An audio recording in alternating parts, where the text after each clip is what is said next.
Okay, this is 15-1 work together.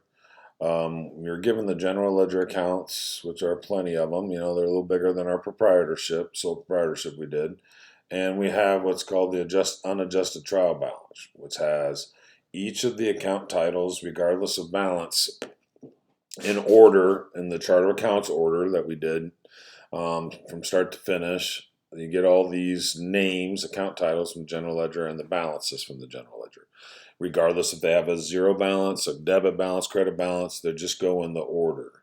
And you can see we go assets, the liabilities, and so on.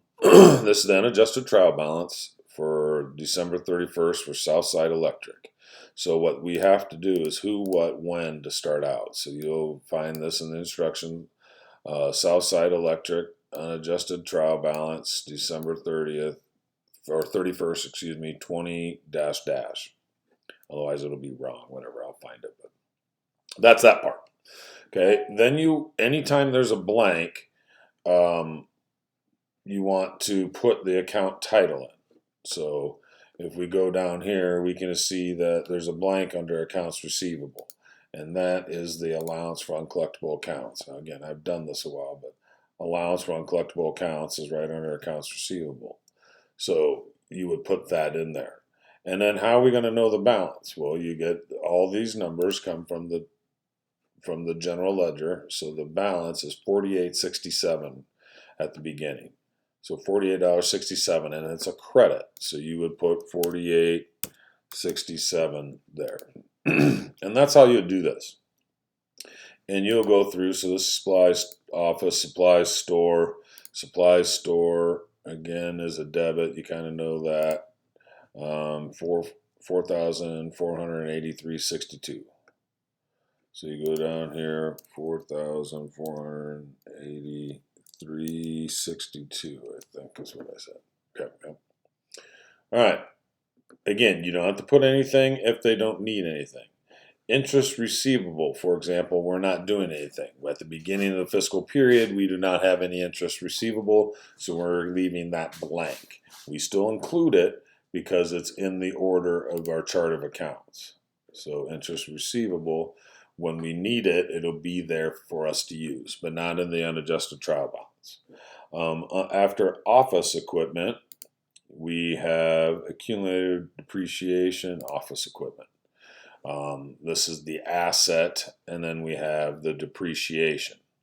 So when we go down here to accumulated depreciation office equipment, we need to put that number. We depreciated equipment $2,395 worth.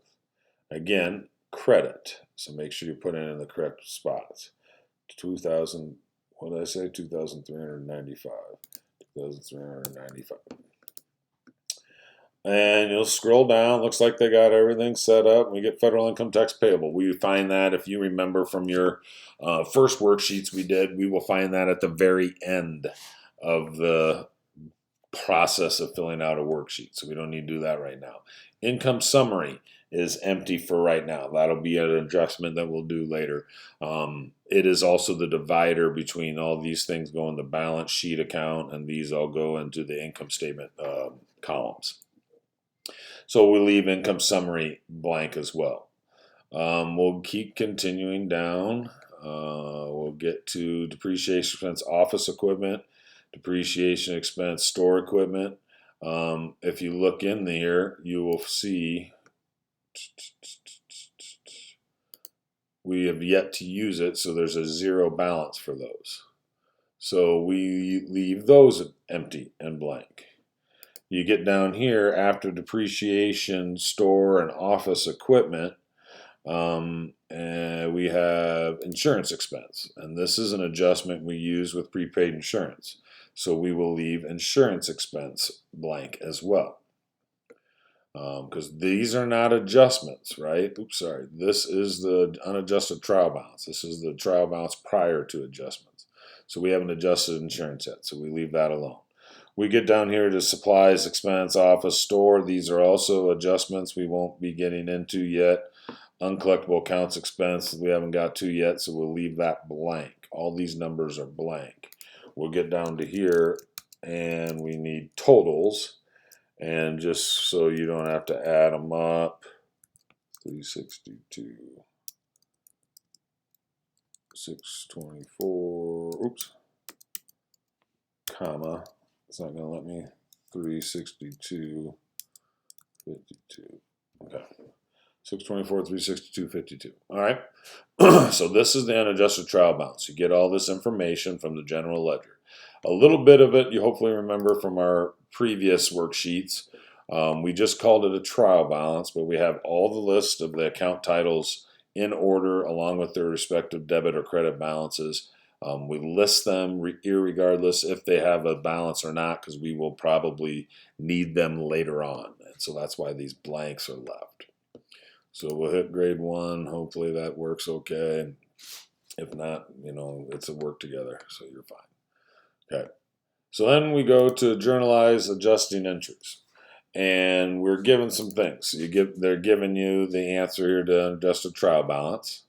So you can see the trial balance.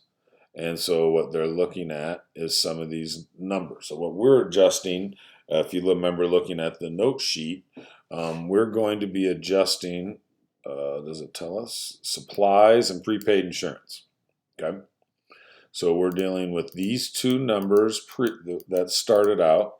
Supplies office, original amount, supplies stores, the amounts they had, and then what we have left over.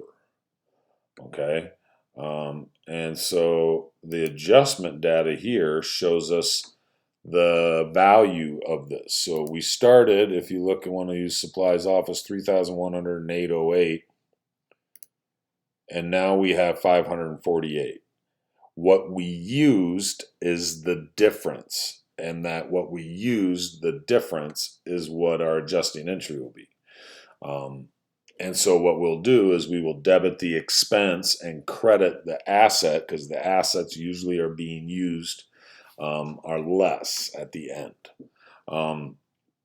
So we have a document here that shows you the 3 adjustments: office supplies, store supplies, and prepaid insurance. And you have this document that will show you the balance, 3,108 at the beginning, the value of the supplies in office at the end, 548 here. Those are supplies at the end. What was used is the difference. That is the adjustment. What we used is a credit to the asset. We will debit the same amount to the expense. So from our note sheet, hopefully you remember, say 30, hopefully it'll let me type, 31st, and we'll do supplies, expense, I don't remember how, office, we got to put a dash there. And we will put the debit and credit. We don't have a document number or post reference right now. I think we're just posting it. And so the difference is 2,560.08. So we put 2,560.08. The asset is lowered. We started with 3,108. We ended up with 548. We have to lower the asset by this amount. How do you make an asset smaller? You credit it. So we will credit the asset supplies office 2,560.08. And you will do the same for all of those, and what you'll end up with your adjustment, I just want to show you those 3, is supplies expense office, supplies expense store, supplies store, and insurance expense. You will put the number from the trial balance. You'll take the number that was given to you,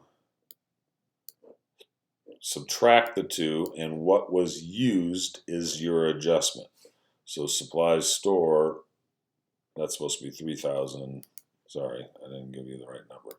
That's supposed to be 3,843. Of course, there's a mistake. Sorry. 3,843. This is what we used. So then we take that out of the asset and put it into the expense. We want to match our expenses with our revenue, and that's what these are. Same will be done with the trial balance. You'll see that number. So hopefully you'll be able to do that. If you have any questions, use this number for the supply store. Apologize for that. And you'll fill that in. I'll kind of quit. I won't type that in so that you can get it less video to watch. I hope that works out.